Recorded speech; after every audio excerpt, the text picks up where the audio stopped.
Jake Morrison walked through the long hallway of the Galactic Council building. His boots made soft sounds on the smooth metal floor. The walls were tall and covered with symbols from dozens of alien worlds. Jake had seen these halls many times. Over the past 15 years, today felt different. The message had come 3 hours ago. Ambassador Morrison, your presence is required at emergency session 7749. Immediate attendance mandatory. Jake knew the council well enough to understand that mandatory meant trouble. He reached the massive doors of the main chamber.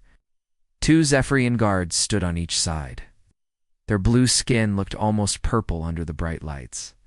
They were twice as tall as Jake, and their forearms carried energy weapons. The guards said nothing as the doors opened. The chamber was full.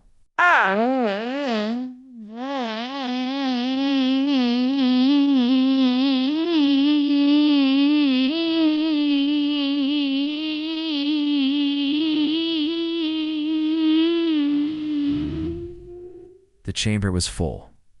Jake counted representatives from 47 different species. The crystalline beings from Vega sparkled like living diamonds. The insect-like hive collective made clicking sounds with their mandibles. Even the usually absent Aquatic Alliance had sent delegates in their water-filled mobility suits. Jake took his assigned seat in the human section. He was alone. Earth only had one voice on the council, and that voice was his. High Counselor Vexthera stood at the center platform. The Zephyrian leader was old, even by their standards. His skin had deep blue markings that showed his age and rank. His eyes were cold as they looked at Jake. "And the emergency session will begin," Vexthera announced. His voice carried through the chamber's translation system. "We addressed the human problem today." Jake felt his stomach tighten. The human problem? In 15 years of diplomacy, he had never heard those words used together. "The Terran Federation has grown beyond acceptable limits," Vexthera continued. "Human colonies now exist in 73 systems. Human trade ships visit every sector of known space. Human technology appears on worlds across the galaxy." The crystalline representative made a sound like wind chimes. "The humans build too fast. They change too much. Other species cannot keep up with their expansion." A member of the Hive Collective stood up. "Human behavior is unpredictable. They do not follow proper procedures. They make decisions without council approval." Jake started to stand, but Vexthera held up one of his 4 hands. "Ambassador Morrison will have his chance to speak. First, the council must present its findings." A holographic display appeared above the chamber. It showed star maps, trade routes, and colony worlds. Red markers indicated human presence. There were hundreds of them. "In the past 5 years, human expansion has increased by 400%, Vexthera said. "Human ships carry weapons that violate 12 different treaty agreements. Human colonies refuse to accept council oversight." The display changed to show images from various worlds. Jake recognized some of them. New Texas, where human farmers had turned a desert planet into productive farmland. Europa Station, where human engineers had built the most efficient mining operation in the sector. Kepler Colony, where human doctors had eliminated a plague that had killed millions. But the images on the display were different. They showed destroyed buildings, damaged equipment, and frightened alien civilians. Text appeared, claiming human forces had attacked peaceful settlements and stolen resources. Jake stared at the images. None of them were real. He had been to these worlds. He knew what human colonies actually looked like. Someone had created false evidence. "The Council has reached a decision," Vexthera announced. "The Terran Federation presents a clear threat. 2. Galactic stability. Immediate action is required." The chamber fell silent. Even the constant clicking from the Hive Collective stopped. "Humanity will cease all colonial expansion immediately. All human military vessels will be turned over to Council control. All human colonies beyond the Sol system will accept permanent Council oversight. Human trade operations will be limited to approved routes only." Jake felt the blood drain from his face. They were demanding that humanity give up everything they had built among the stars. "Furthermore," Vexthera continued, The Zephyrian Empire will provide protective services to ensure human compliance. Zephyrian forces will be stationed in all human systems to maintain order, protective services. Jake knew what that meant. Occupation. The human representative may now respond, Vexetta said. Jake stood slowly. Every eye in the chamber was on him. 47 different species, all waiting to hear what he would say. Counselor Vexera, Jake began, his voice steady despite his racing heart. I need to understand the timeline for these demands. There is no timeline for discussion, Ambassador Morrison. The Council requires an immediate response from Earth. You have 72 hours to confirm human compliance. If Earth refuses? Vexera's expression did not change. Then the Council will take corrective action to protect galactic stability. Jake looked around the chamber. He saw no friendly faces. The Aquatic Alliance representatives avoided his eyes. The crystalline beings remained perfectly still. Even species that had benefited from human trade and technology showed no support. This was not a trial or a negotiation. This was a coordinated plan to eliminate humanity as a growing power in the galaxy. Jake realized that every species in the chamber had already agreed to this course of action. His presence was just a formality. I will need to consult with my government, Jake said. Of course, Vexera replied. 72 hours, Ambassador Morrison. The Council expects a positive response. The session ended without further discussion. Representatives began filing out of the chamber in small groups. Jake noticed they were all talking quietly among themselves, but none approached him. He walked back through the long hallway toward his quarters. His mind was already working on the encrypted message he would send to Earth. The words formed in his head as he walked. The Council had made their choice. They saw humanity as a threat that needed to be controlled or eliminated. They had fabricated evidence and coordinated their response. They expected Earth to surrender without a fight. Jake reached his quarters and activated his secure communication system. As he began typing his message to Earth, he allowed himself a small smile.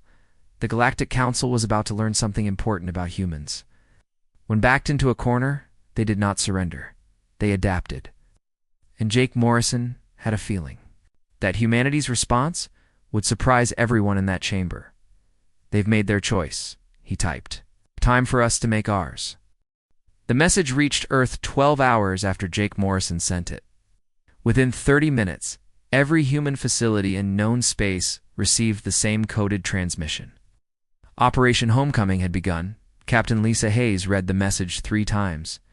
Before she believed it, she stood on the bridge of the HSV Ranger, a stealth frigate designed for exactly this kind of mission. Her crew was already at their stations, waiting for orders. Navigator set course for Kepler 44 to B, Lisa said. Maximum stealth. We have people to collect. The Ranger slipped away from its patrol route near the outer rim. Its advanced hull coating made it nearly invisible to most scanning systems. Lisa had commanded stealth missions before, but nothing like this. They were about to pull every human out of alien space. On Kepler 44, to be Paul Grant was having breakfast when his communication device buzzed. The mining colony administrator looked at the message and dropped his coffee cup. The hot liquid splashed across his desk, but Paul did not notice. Operation Homecoming. Immediate extraction. All personnel. Paul had hoped this day would never come, but he had prepared for it anyway. Every human colony had emergency protocols. They just never expected to use them all at once. Computer, activate Emergency Protocol 7, Paul said to his desk system. Emergency Protocol 7 requires administrative confirmation, the computer replied. Paul Grant, Administrator Authorization 9-9-7-Alpha. Emergency Protocol 7 activated. All human personnel report to extraction points immediately. Alarms began sounding throughout the mining complex. The 300 humans working on Kepler 442B had trained for this scenario. They knew exactly what to do. Paul grabbed his emergency kit and ran toward the main assembly area. Along the way, he passed his alien business partners. Crystalline beings looked confused by the sudden activity. Paul Grant, what is the meaning of this disturbance? Asked Vextel, the senior crystalline representative. Emergency evacuation, Paul replied without stopping. Equipment malfunction. Very dangerous. You should leave the facility immediately. It was not entirely a lie. The equipment would malfunction very soon at Proxima Station. Engineer Nick Turner and scientist Amy Chen worked frantically in the research laboratory. They had 6 hours before the extraction ship arrived. 6 hours to download 15 years of research data. How much more time do you need? Nick asked. He was connecting portable storage units to the main computer system. At least 4 hours for the genetics research alone, Amy replied. Her fingers moved quickly across the control panels. The alien partners have been very interested in our biological studies. Too interested.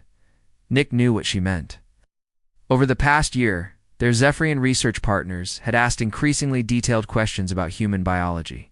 They wanted to know about human immune systems, genetic variations, and reproductive cycles. The questions had made both scientists uncomfortable. I found something else, Amy said. Oh! Look at this. She showed Nick a hidden file directory in the station's computer system. The files were encrypted, but Amy had broken the code weeks ago. Inside were detailed plans for taking control of human facilities across the galaxy. They had been planning this for months, Nick said. Maybe years. The evacuation order makes perfect sense now, Amy replied. They want our research, our facilities, and our technology. But they do not want us. The two scientists worked faster. Every piece of human knowledge had to be saved before they left Proxima Station forever. Captain Lisa Hayes brought the Ranger into orbit around Kepler-4 for 2B, exactly on schedule. The stealth frigate remained invisible as shuttles launched from the surface. 300 humans left the mining colony in less than 2 hours. Paul Grant was on the last shuttle. As they lifted off, he activated the final part of emergency. Protocol 7. Every piece of human-built equipment on the planet began shutting down. Mining extractors stopped working. Processing plants went offline. Transportation systems locked their controls. The crystalline beings watched in confusion. As the entire mining operation ground to a halt, they tried to restart the equipment, but the control systems would not respond to their commands. Temporary malfunction, Paul had told them. He did not mention that the malfunction would last forever. Similar scenes played out across the galaxy. On the water world of Aquatica Prime, human atmospheric engineers quietly left their posts. The Cetacean Alliance barely noticed as the humans packed their equipment and disappeared at New Darwin Station. Human biologists collected their research samples and erased their computer files. The insect-like Hive Collective had been very interested in human agricultural techniques. Now, they would have to figure out food production on their own. On Vega 7, human urban planners finished their shifts and simply never came back. The Soren Republic had hired humans to redesign their capital city's infrastructure. The reptilian beings did not realize how much they depended on human maintenance crews until those crews were gone. The withdrawal was swift and coordinated. Human civilians left their jobs and homes without explanation. Human traders canceled their contracts and recalled their ships. Human scientists packed their laboratories and destroyed sensitive research. Most importantly, every piece of human technology was either removed or locked down. Computers would not accept alien access codes. Manufacturing equipment shut down permanently. Communication systems stopped working. Even simple tools became useless without human maintenance. The aliens noticed the departures, but most did not understand the scope of what was happening. They assumed the humans were having some kind of internal problem. A few diplomatic disputes, perhaps, or economic difficulties. Amy Chen and Nick Turner finished downloading their research data just as the extraction ship arrived at Proxima Station. They had saved everything important and erased everything else. The Zephyrian research partners would find empty laboratories and locked computer systems. 15 years of work, Amy said as they watched Proxima Station shrink behind them. Not wasted, Nick replied. Relocated. We'll continue the research in human space under human control. Captain Lisa Hayes coordinated 17 different extraction missions over the next 48 hours. Her stealth frigate collected humans from mining colonies, research stations, diplomatic posts, and trading centers. Each time, They left behind facilities that would never work again without human expertise. The Ranger was not alone. Every human ship in alien space was involved in Operation Homecoming. Military vessels provided security while civilian transports carried people and equipment. The entire operation took less than 72 hours. By the time the Galactic Council realized what was happening, it was too late. Humanity had vanished from alien space as completely as if they had never been there at all. But they had left behind a galaxy that suddenly did not work as well as it had the day before. The aliens would soon discover just how much they had depended on human innovation, human reliability, and human problem-solving skills. The galaxy was about to become a much more difficult place to live. 3 days passed without a single message from humanity. The Galactic Council chambers were quieter than they had been in decades. No human requests for trade permits. No human scientific reports. No human diplomatic communications. Nothing. Hi. Counselor Vexera stood at his office window, looking out at the busy space lanes around Centauri Prime. Usually, he could see dozens of human ships in the traffic patterns. Today there were none. Counselor, his aide, entered the office. We have received the human response to our ultimatum. Excellent, Vexera said, turning from the window. I assume they have agreed to our terms? No, sir. There has been no response at all. Human space is completely silent. Vexera felt a small worry growing in his chest. What do you mean silent? All communication channels to human territory are closed. No diplomatic signals. No trade negotiations. No scientific exchanges. It is as if humanity has simply stopped talking to the rest of the galaxy. The counselor walked to his communication console and tried to contact the human embassy. The signal failed to connect. He tried again with the same result. Every frequency that normally carried human traffic was empty. Send a ship to the human embassy building, Vexera ordered. We already have, sir. The building is empty. All human personnel have left. The facility is locked down and will not respond to our access codes. On the industrial world of Proxima Station, the Zephyrian research partners discovered their problem. Dr. Kethmer had arrived at the laboratory expecting to continue his genetics research with the human scientists. Instead, he found empty rooms and dead computer terminals.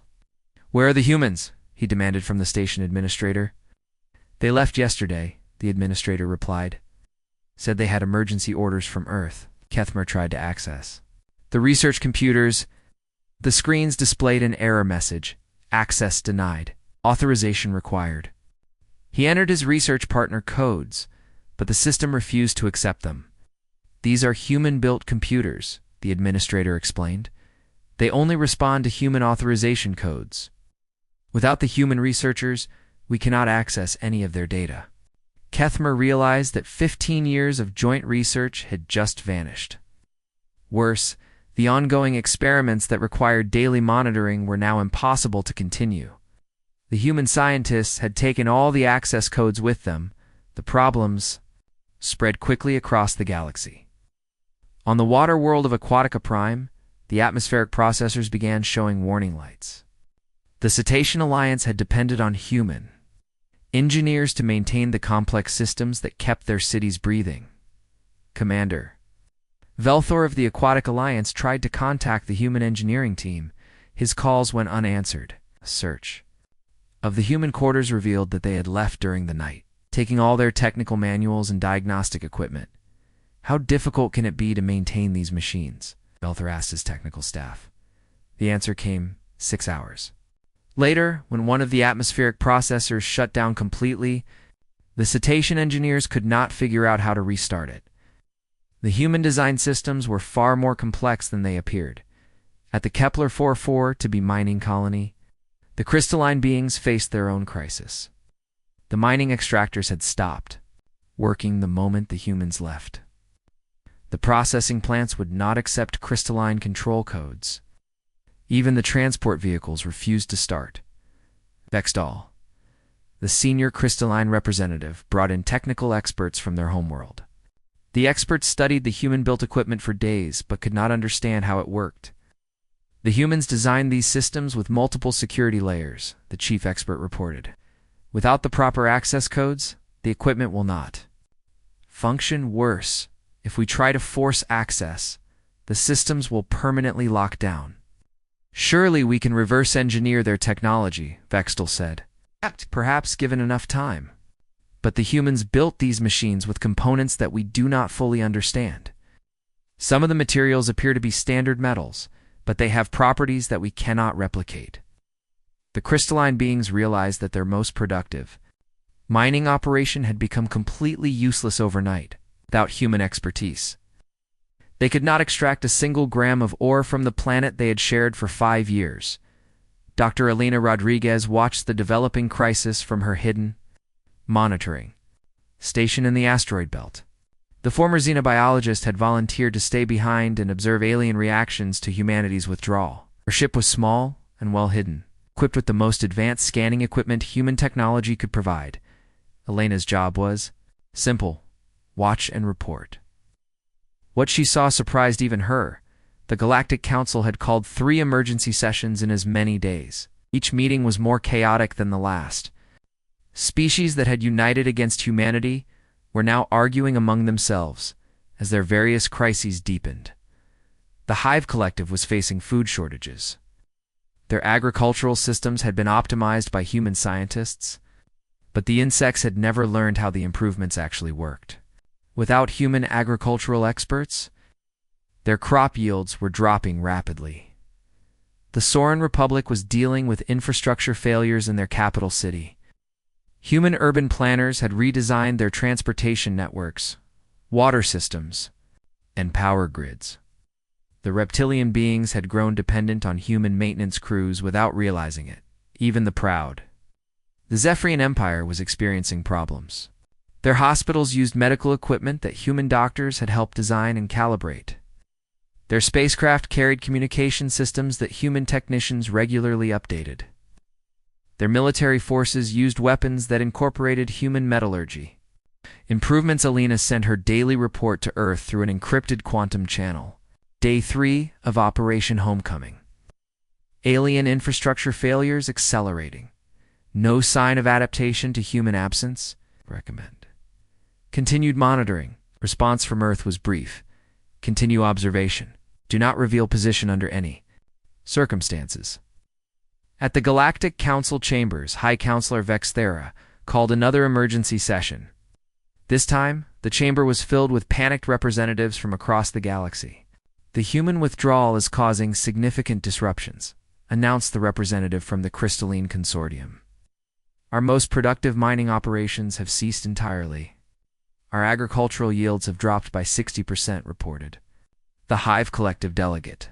If this continues, we will face starvation within months. Human-maintained systems are failing across our territory, admitted the Aquatic Alliance representative. We lack the technical knowledge to repair them. Vexthera listened to the growing list of problems with increasing alarm. The humans had not fired a single shot or made any threats. They had simply left. But their absence was causing more damage to galactic civilization than any military attack could have achieved. Surely these are temporary difficulties, Vexthera said. You will adapt and overcome these challenges. With respect, Counselor, said the Soren Republic delegate, the humans have been integral to galactic operations for decades. They did not just participate in our civilization, they helped build it. The awful truth was becoming clear to everyone in the chamber. Humanity had not been a threat to galactic stability. They had been the foundation of it. Without human innovation, human maintenance, and human problem-solving, the galaxy was beginning to fall apart. Elena Rodriguez smiled as she watched the emergency session from her hidden position. The aliens were finally learning what humans had always known. Respect could not be demanded through threats. It had to be earned through value and cooperation. The galaxy was about to discover just how valuable humanity really was. 2 weeks had passed since humanity vanished from galactic space. The emergency session of the Galactic Council was the largest in recorded history. Representatives from 89 different species filled the massive chamber. Many had never attended a council meeting before, but the growing crisis had forced them to seek help. High Counselor Vexthera looked older than his years as he called the session to order. The confident leader who had issued humanity's ultimatum was gone. In his place stood a worried politician, facing the collapse of everything he had worked to build. "The Council recognizes the delegate from the hegemony worlds," Vexthera announced. Ambassador Kethver stood slowly. The tall, gray-skinned being had always been one of the most composed speakers in the chamber. Today, his voice shook as he began his report. "Fellow council members, I bring grave news from the hegemony. Our medical facilities are failing. The diagnostic equipment in our hospitals was designed and calibrated by human doctors. Without their expertise, we cannot properly treat our sick." Activated a holographic display showing medical statistics. "In the past 2 weeks, our hospital efficiency has dropped by 70%. Our elderly population is suffering the most. We estimate that thousands will die if we cannot restore our medical systems." Murmurs of concern rippled through the chamber.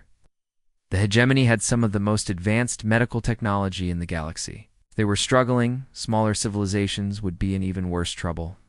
"The situation is similar across all our territories," Kethver continued.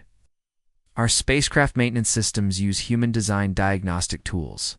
Our communication networks rely on human-improved translation matrices. Even our food distribution centers depend on human logistics software." The delegate from the Crystalline Consortium stood next. "The mining crisis deepens daily. Productive extraction sites remain completely inactive. Our technical experts estimate it will take years to reverse engineer human technology, if it is even possible. Our agricultural systems continue to fail," reported the Hive Collective. "Representative, food shortages have begun in 3 sectors. We may face complete crop failure within 60 days. One by one, the reports painted a picture of galactic civilization in rapid decline. The Aquatic Alliance was rationing breathable atmosphere as their processors failed. The Soran Republic was dealing with citywide power outages. Even the powerful Zephyrian Empire was experiencing critical system failures. Captain Roy Palmer sat in the command chair of the Earth's defense ship Liberty. Positioned at the edge of the Sol system, his orders were simple: maintain the blockade. No alien vessel was allowed to enter human space under any circumstances. Over the past week, Roy had turned away 17 different alien ships attempting to reach Earth. Some claimed to be carrying urgent diplomatic messages. Others said they had critical medical emergencies. A few had simply begged for humanitarian assistance. Roy's response was the same every time.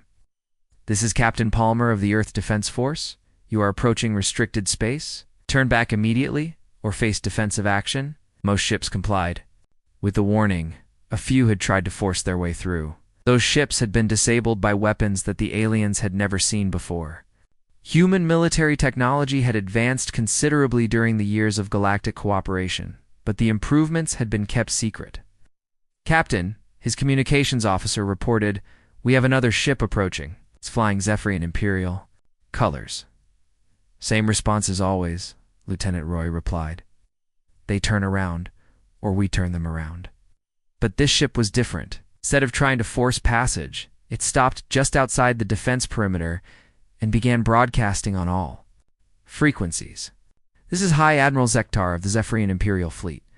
I request immediate communication with Earth authorities. We have a proposal that may benefit both our species." Roy listened to the message and smiled grimly. "No communication, Admiral.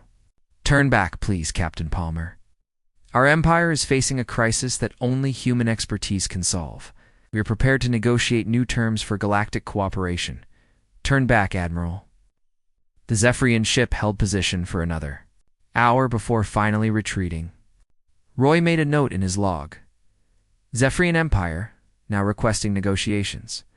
Recommend continued blockade until further orders." Dr. Elena Rodriguez was having the most interesting weeks of her scientific career.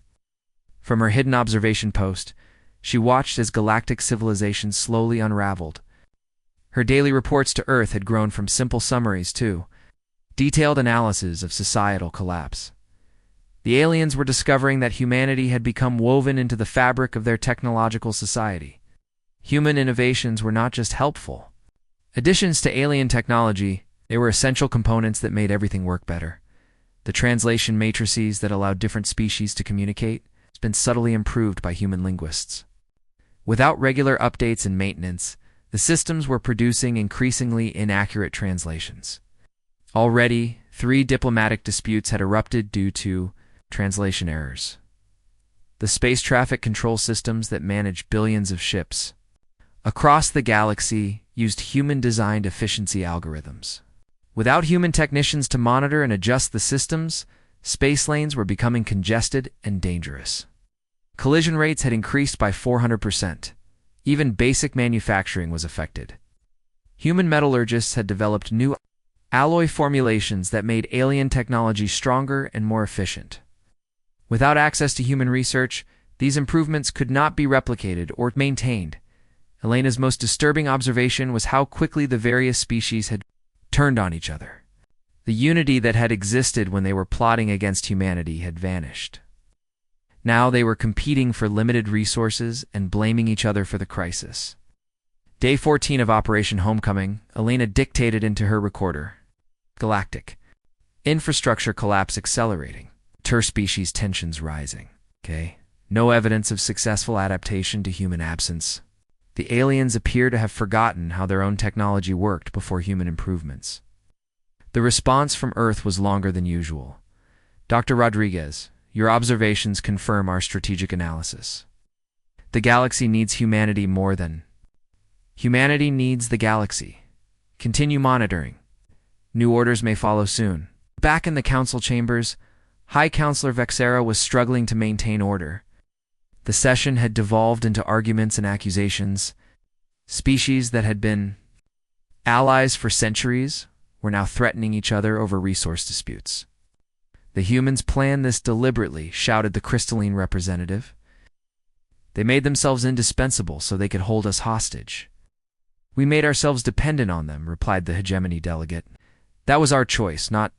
There's the question now is what we do about it, said the Aquatic Alliance representative. Our people are dying while we debate blame. Vexera called for order, but his authority was crumbling along with everything else.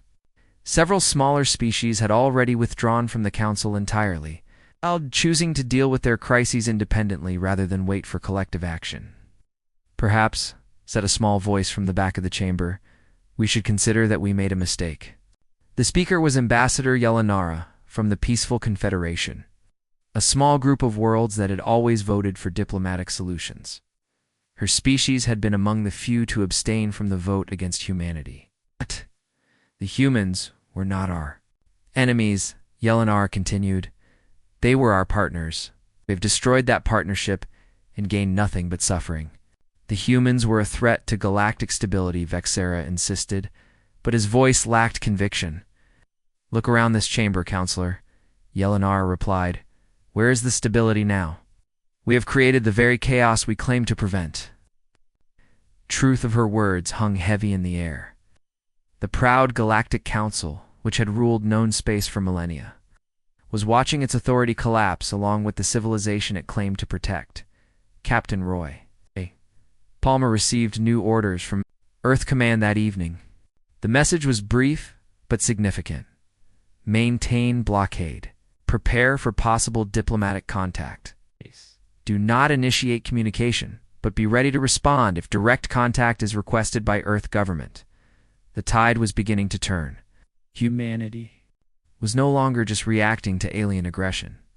They were preparing to take control of the situation on their own terms. 6 months had passed since humanity closed its borders to the galaxy. The crisis that began with failing technology had become a complete breakdown of galactic civilization. Species that had cooperated for centuries were now at war over the remaining functional equipment and resources. On the homeworld of the Hive Collective, Queen Zixara watched her people starve. The insect civilization that had once fed billions now struggled to grow enough food for millions. Without human agricultural expertise, their crop yields had dropped to less than 20% of normal production. My queen, her chief advisor, approached the royal chamber. Food riots have spread to 12 more hive clusters. Our security forces cannot maintain order much longer. Queen Zixara had ruled for over 200 years. She had seen wars, plagues, and natural disasters, but nothing had prepared her for watching her civilization collapse from the inside. "Have we received any response from the other council species?" she asked. "The Crystalline Consortium refuses to share their remaining food stores. The Zephyrian Empire has declared martial law in their own territories. The Aquatic Alliance has sealed their borders completely." Queen felt the weight of her failure. 6 months ago, she had voted to remove humanity from galactic affairs. She had believed the insects could manage without human help. Now her people were dying because of that decision. "Send another message to human space," she ordered. "My queen, we have sent 47 messages. They do not respond. Send another one anyway." Meanwhile, inside human space, a different story was unfolding. Admiral Steve Connor stood in the command center of New Geneva Station, humanity's newest orbital facility. The station had been built in just 4 months using advanced construction techniques that human engineers had developed. During their isolation, "Admiral, the latest reports from the outer colonies." His aide handed him a data tablet. Steve read through the reports with satisfaction. While the galaxy burned, humanity had experienced the most rapid technological advancement in their history, free from alien bureaucracy and interference. Human scientists and engineers had made breakthrough discoveries in energy production, space travel, and manufacturing. The Mars terraforming project had accelerated beyond all projections. New atmospheric processors, designed without alien safety restrictions, were transforming the red planet at an unprecedented rate. Within 5 years, Mars would be fully habitable. The asteroid mining operations had expanded to include 12 new sites.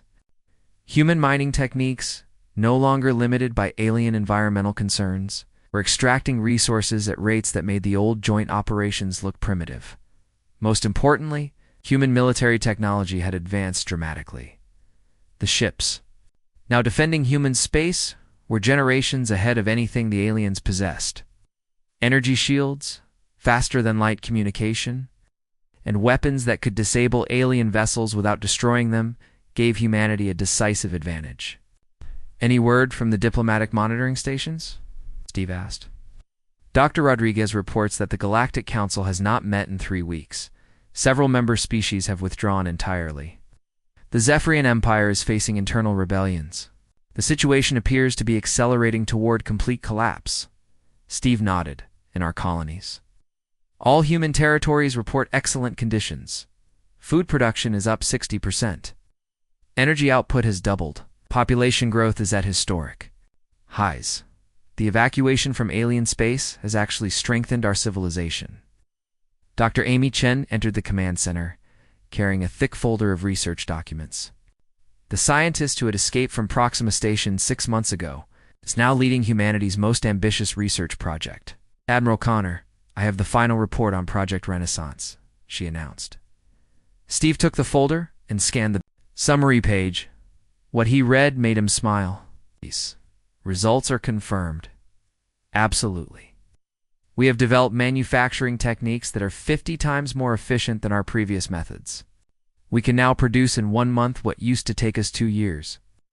Amy had spent 6 months analyzing the research data she and Nick Turner had rescued from alien space.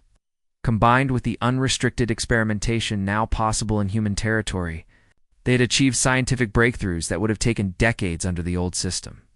"We have also solved the faster-than-light communication problem," Amy continued.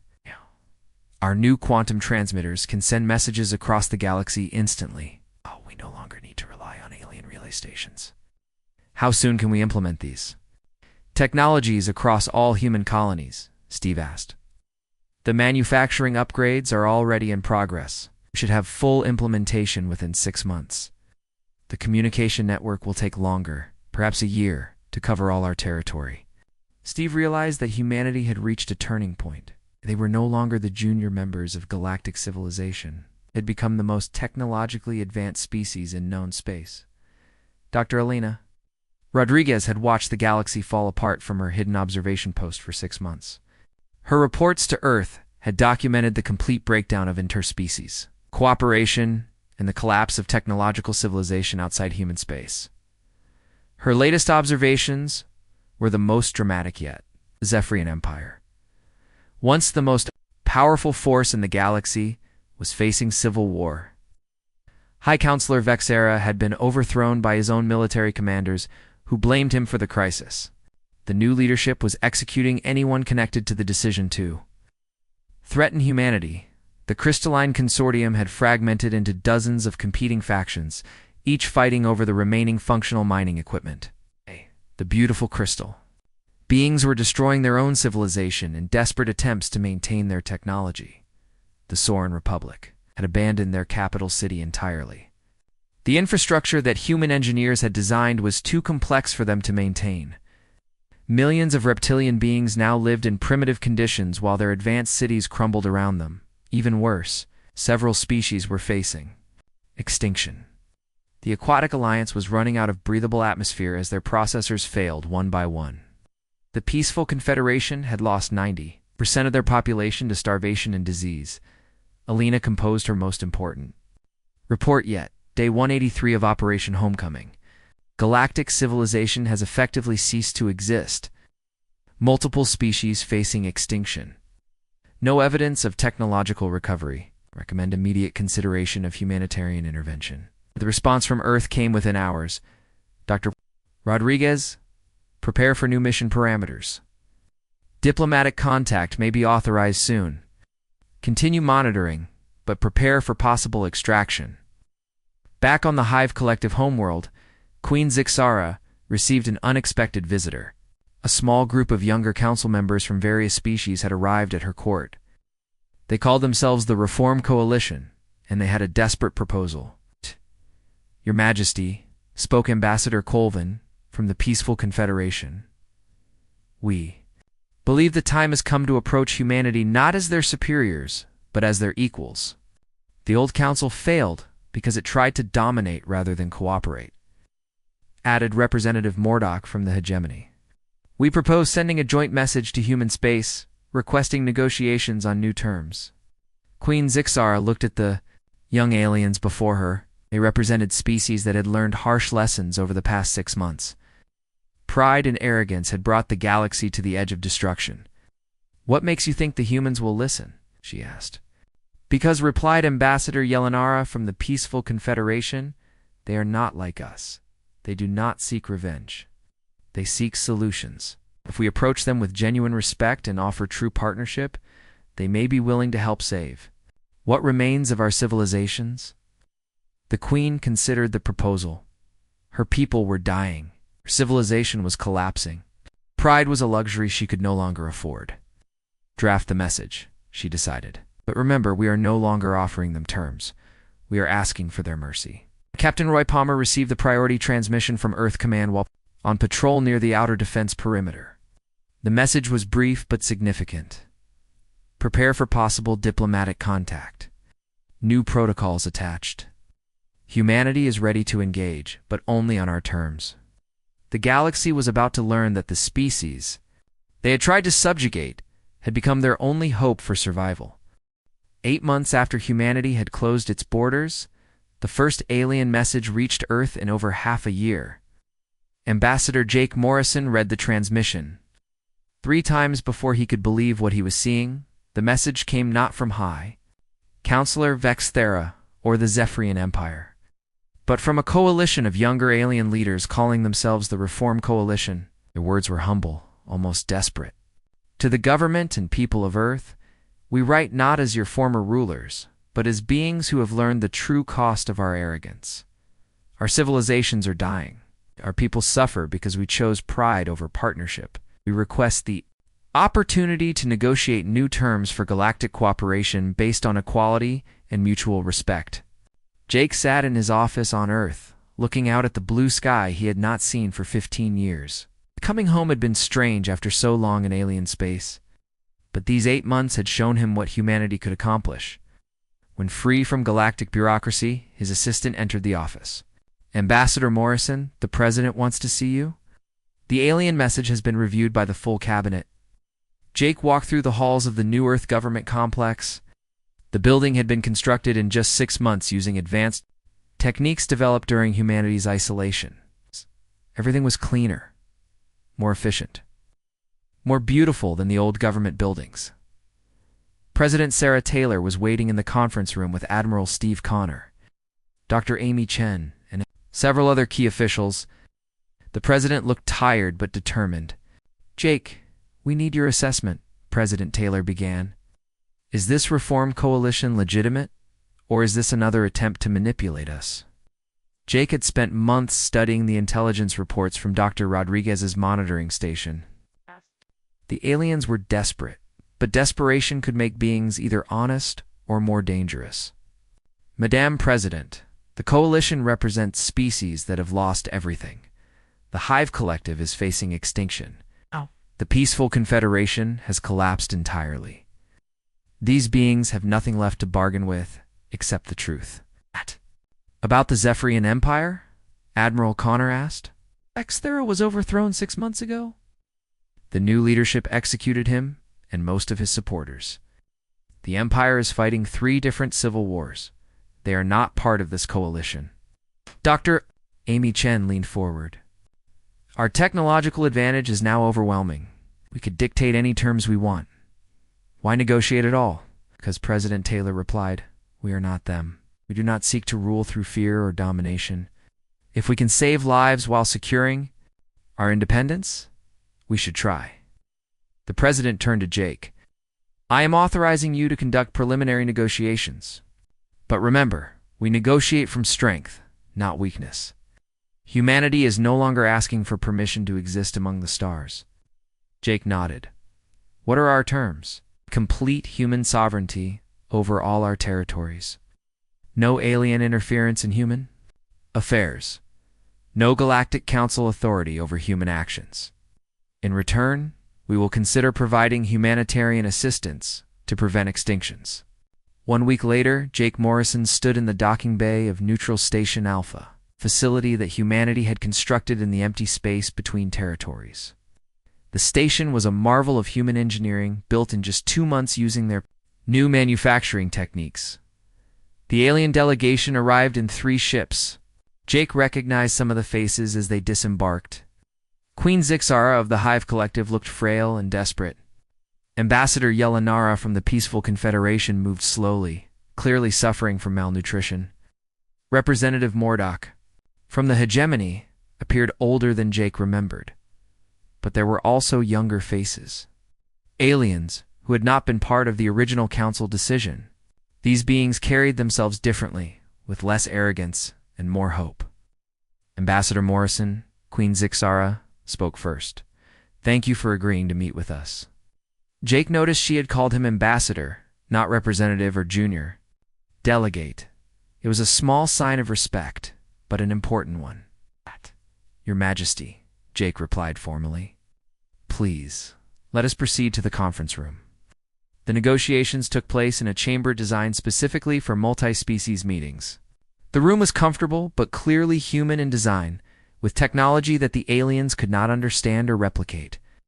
"We have come to propose a new framework for galactic relations," Ambassador Yelanara began. "One based on equality between independent powers rather than submission to council authority." Jake listened as the aliens outlined their proposal. They wanted to dissolve the old Galactic Council entirely and create a new association of sovereign species. Each member would have complete authority over their own territory, with cooperation based on mutual benefit rather than forced compliance. "And what about humanitarian assistance?" Jake asked. "We hope," Queen Zixara said quietly, "that humanity might share some of your recent technological advances, not as tribute or payment, but as an act of mercy to prevent the extinction of several species." Jake had expected this request. "What do you offer in return?" "Complete recognition of human sovereignty. Permanent non-interference agreements. Most importantly, we offer something we should have given you from the beginning. Respect." Continued for 3 days. The aliens had learned hard lessons about cooperation and humility. They no longer made demands or issued ultimatums. They made requests and offered genuine partnerships. On the final day, Captain Lisa Hayes brought disturbing news. "Ambassador, we have detected Zephyrian Imperial ships approaching the neutral zone. They appear to be planning an attack on the station." High Admiral Zektar, the new leader of the Zephyrian Empire, had decided to make one last attempt to assert dominance. His forces would try to capture the alien negotiators and force humanity back into submission. Jake made a quick decision. Captain Hayes, prepare the station defenses. Admiral Connor, are our ships in position?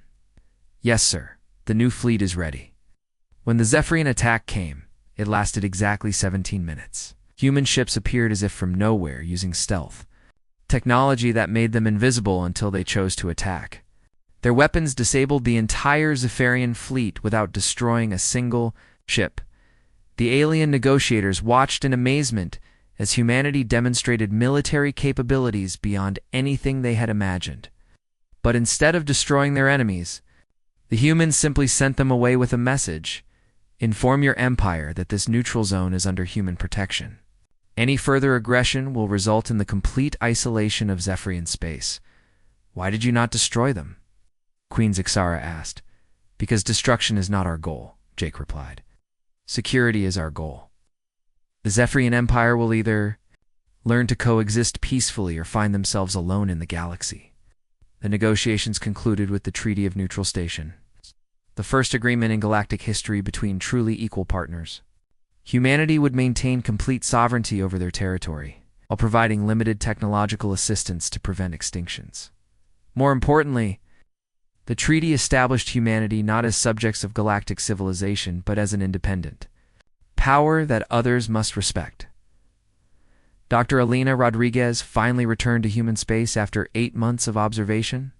Her final report documented the transformation of galactic politics. The old council system has collapsed entirely. Humanity has emerged as the dominant technological power. But unlike previous dominant species, they use their strength to protect rather than oppress. 6 months after the treaty signing, the first joint human-alien research station opened in neutral space. Dr. Amy Chen worked alongside alien scientists, sharing carefully selected technological improvements in exchange for cultural and scientific knowledge. The galaxy had learned that true strength came not from forcing others to submit, but from earning their respect through competence and fairness. Humanity had proven that the best way to ensure independence was to become indispensable through value rather than fear. Jake Morrison stood once again in a diplomatic chamber, but this time he sat at the head of the table as an equal among equals. The species that had once tried to subjugate humanity now came to them for guidance and assistance. The galaxy was rebuilding, not under human rule, but under human leadership. And for the first time in galactic history, that leadership was based on respect rather than fear.